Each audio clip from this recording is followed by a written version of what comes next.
Idrissa yow daal yàlla na la yàlla jàppale nga génnee ñu ci lii du samay kaddu dee yéene kaay gi ne ñi nga xam ne nag ñoom ñooy jàppale Alioune Sall maire Guédiawaye day waaw tontu nañu kii di Birahim Seck Habib Ndaw ne Birahim Seck daal la ma koy xamal mooy mu dem laajte ji nag banque nan la ñuy installé banque nan lañ koy defaree nan lay fonctionner banque ni muy doxee l'observateur ne Birahim Seck day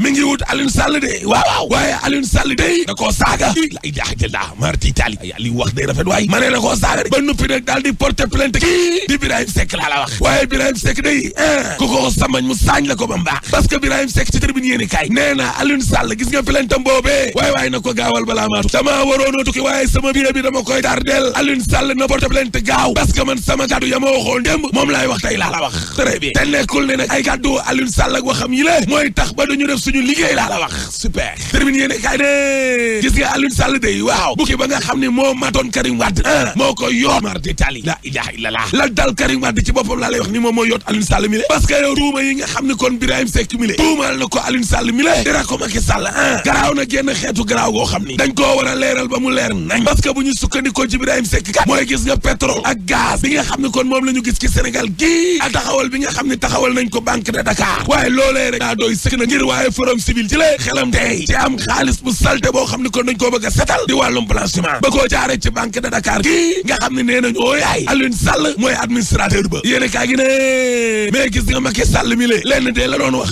yorin gu sell ak sakkanal gestion sobre ak vertueuse transparence leer la woon na rupture ñang patiti patata rien absolument rien France daal di xidee dara changé wu fi laa la wax waaye nag bi laay gis nga ñii nga xam ne ñoom ñoo jiite tey réew mi bu leen Abdoulaye Wade ak waa këram yeewulee dootuñu yeewu déedéet parce que ñoom war nañoo xam ne duñu nekk ci nguur gi ba ilaa yawmi diin laa la wax danañu fi mës a jóge te xam nga ko fàttaliku nag jamono ji nga xam ne kon Karim Wade mi le moo fi nekkoon ministre wuñ dénkoon asamaan seeg suuf le ministre du ciel et de la terre kenn mës ta xalaat ne Karim Wade bis dina ñëw mu teeree ji kon ca kaso ba la ca Rëbës laa la wax yéene kaa gi ne kon kay amul sax ma dem te ñëw ñii nga xam ne ñoom ñoo fi nekk tey waa APR bis buñ fi jógee ki nga xam ne moo leen di remplacer ji tey waaw dana leen càmbar ñoom tamit de xool nan la ñu yore woon kon réew mi la tey APR Mbacké ñoom Gallo Ba Le Soleil yéene kaay ne président tey waaw dalal na leen ñoom Serigne Abdou Fatah Mbacké Falilou Moustapha Diakhaté Benno Bokk Yaakaar nee na waa PDS dañoo war a gindi askanug Sénégal ci ñaari carte d'identité yi nga xam ne moom la Abdoulaye Wade am di double nationalité Le Soleil yéene kaay seq waxtaan wu rëy ak Cheikh Tidiane Ba mooy directeur général impôt domaine